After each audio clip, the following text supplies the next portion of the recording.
সুপ্রিয় দর্শক আসসালামু আলাইকুম, ওয়েলকাম টু মাই চ্যানেল। কেমন আছেন সবাই? আশা করি সবাই ভালো আছেন। যে যেখানে আছেন সুস্থ আছেন, নিরাপদে আছেন। যে যেখান থেকে ভিডিওটি দেখতেছেন শুরুতে একটা লাইক দিয়ে ফুল ভিডিওটি দেখার অনুরোধ রইল। আজকে আপনাদের সাথে শেয়ার করব খুবই মজাদার তেলাপিয়া মাছ ভুনা রেসিপি। তেলাপিয়া মাছ ভুনা আমি কিভাবে রান্না করেছি আপনাদের সাথে শেয়ার করব। আশা করি আপনাদেরও ভালো লাগবে। তেলাপিয়া মাছ সবাই পছন্দ করে, কারণ তেলাপিয়া মাছের মধ্যে কাঁটাটা অনেকটাই কম। তাই অনেকেই পছন্দ করে, যেহেতু কাঁটার ভয়ে অনেকে আবার মাছ খেতে চায় না। তাই তেলাপিয়া মাছের মধ্যে কোনো কাঁটার ভেজাল নেই, তাই প্রত্যেক মানুষই এই তেলাপিয়া মাছটা পছন্দ করে। তো চলুন আমি কিভাবে রান্না করেছি আপনাদের সাথে শেয়ার করব। তো তেলাপিয়া মাছ কেটে ছিলে নিয়ে আসছে। তো আমি বলছিলাম ছোট থেকে মাছ আনার জন্য, যে ছোট তেলাপিয়া মাছ যাতে কেটে না আনে।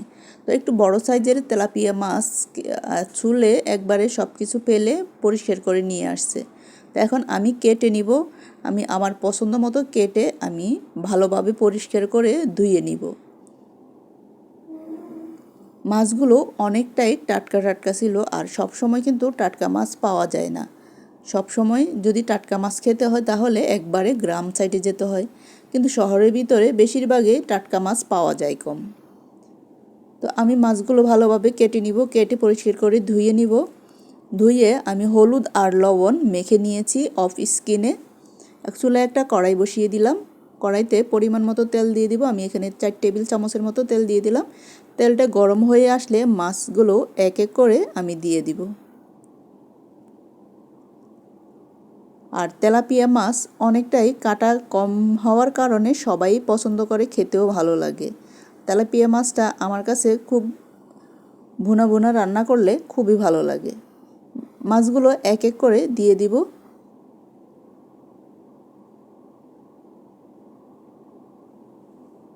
সবগুলো মাছ আমি উল্টিয়ে পাল্টিয়ে ভালোভাবে ভেজে নিব, তবে হালকা ভাজবো, একবারে কড়াকড়িও ভাজবো না, একবারে হালকাও ভাজবো না, মিডিয়াম ভাজবো। মাছগুলো উল্টানোর সময় একটু খেয়াল রাখতে হবে যাতে ভেঙে না যায়। তো আমার মাছ ভাজা হয়ে গেল, এখন আমি নামিয়ে নিব।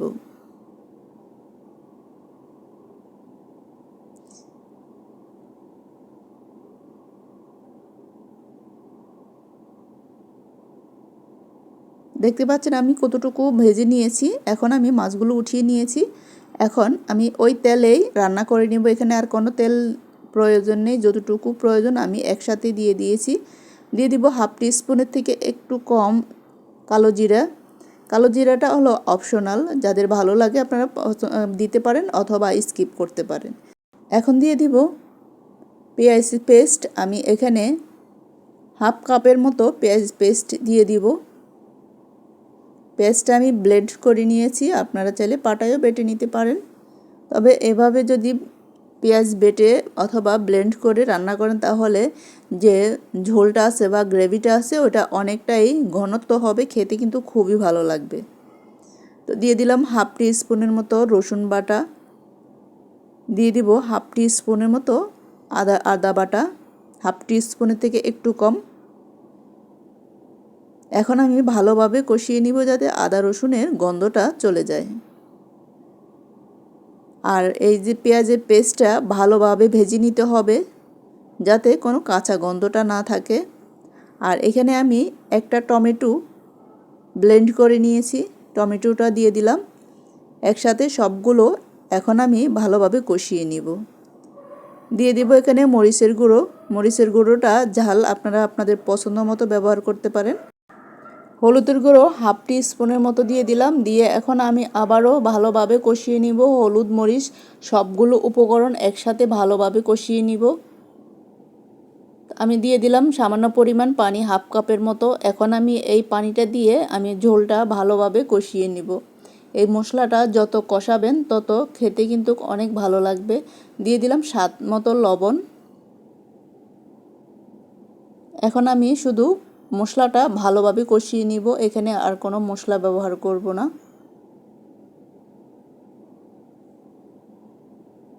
তো দেখুন মশলাটা অনেকটাই কষানো হয়ে গেছে, তেলটা বেশি আসছে। আমি নেড়ে চেড়ে ভালোভাবে কষিয়ে নিলাম, যাতে নিচে লেগে না ওঠে খেয়াল রাখতে হবে বা পুড়ে না যায়। পুড়ে গেলে তাহলে বেশি একটা ভালো লাগবে না। এখন আমি মাছগুলো এক এক করে সবগুলো দিয়ে দিব, দিয়ে উল্টিয়ে পাল্টিয়ে ভালোভাবে কষিয়ে নিব মাছগুলো।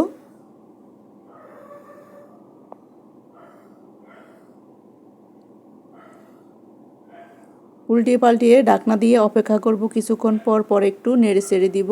আর ঝোলটা আপনারা আপনাদের পছন্দ মতো ব্যবহার করতে পারেন। আর আপনারা চাইলে এখানে একটা টমেটো কেটেও দিতে পারেন। তো ঢাকনা দিয়ে কিছুক্ষণ অপেক্ষা করব। কিছুক্ষণ পর ফিরে আসলাম। এখন আমি আবারও উল্টিয়ে পাল্টিয়ে দিব। এই সময় চুলার আঁচটা মিডিয়াম টু লো হিটে রেখে রান্না করতে হবে, নয়তোবা এই যে মশলাটা আছে মশলাটা পুড়ে যাওয়ার সম্ভাবনা থাকবে।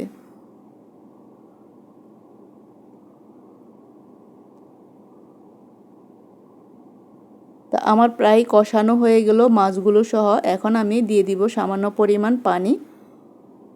এখানে পানিটা ঝোলটা আপনাদের পছন্দ মতো যতটুকু ঝোল রাখবেন ওই পরিমাণ ঝোল দিয়ে দিবেন। এখন আমি ঢাকনা দিয়ে আরও 5 মিনিটের মতো রান্না করব। আর দিয়ে দিব 3-4টা কাঁচামরিচ। আবারও বলছি, ঝালটা আপনাদের পছন্দ মতো, ঝাল যে যেমন পছন্দ করেন ওই পরিমাণে ঝাল ব্যবহার করবেন। এখন আমি ঢাকনা দিয়ে আরও 5 মিনিটের মতো রান্না করে নিব। 5 মিনিটের পর ফিরে আসলাম। দেখুন কালারটা কি সুন্দর হয়েছে, আর দেখুন গ্রেভিটাও একবারে অনেকটাই ঘন হয়েছে। আর এ ধরনের রান্নাগুলো ম্যাক্সিমাম সময় যদি পেঁয়াজ পেস্ট করে রান্না করেন তাহলে অনেকটাই মজার হয়, আর দেখতেও কিন্তু অনেক সুন্দর হয়। এখন দিয়ে দিব আমি ধনিয়া পাতা কুচি। ধনিয়া পাতা কুচি দিয়ে আরও 2 মিনিটের মতো রান্না করে নিব ঢাকনা দিয়ে। আর যে কোনো মাছ, যে কোনো তরকারিতে ধনিয়া পাতার ফ্লেভারটা অন্যরকম একটা টেস্ট নিয়ে আসে। এখন উল্টিয়ে পাল্টিয়ে ভালোভাবে আমি নামিয়ে নিব। আমার এই রেসিপিটি আপনাদের কেমন লাগলো? যদি ভালো লেগে থাকে লাইক কমেন্ট শেয়ার করে সবাই পাশে থাকবেন। আর আমার এই রেসিপিটি কেমন হয়েছে কমেন্ট বক্সে জানাতে ভুলবেন না। যারা যারা শুরু থেকে শেষ পর্যন্ত আমার সাথে ছিলেন সবাইকে অসংখ্য ধন্যবাদ।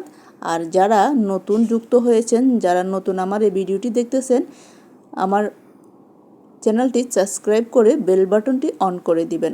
আমি যখন নতুন ভিডিও আপলোড করব আপনাদের সামনে পৌঁছে যাবে। আর যারা পুরাতন আমার এই ভিডিওটি দেখতেছেন কমেন্ট বক্সে জানিয়ে যাবেন রেসিপিটি কেমন হয়েছে। একবার হলো ট্রাই করে দেখবেন। সবাই সুস্থ থাকবেন, ভালো থাকবেন। আবার দেখা হবে যে কোনো ভিডিওতে যে কোনো রেসিপি নিয়ে। আর এরকম মজার মজার রেসিপি পেতে আমার চ্যানেলটি সাবস্ক্রাইব করে বেল বাটনটি অন করে দিবেন। সবাই সুস্থ থাকবেন। আল্লাহ হাফেজ। আর এই রেসিপিটি দেখুন কালারটা কি সুন্দর হয়েছে, আর খেতেও কিন্তু অসম্ভব মজার হয়েছে। এ ধরনের রেসিপি পোলাও অথবা ভাতের সাথে খেতে কিন্তু অসম্ভব মজার। তো সবাই ভালো থাকবেন। আল্লাহ হাফেজ। আসসালামু আলাইকুম।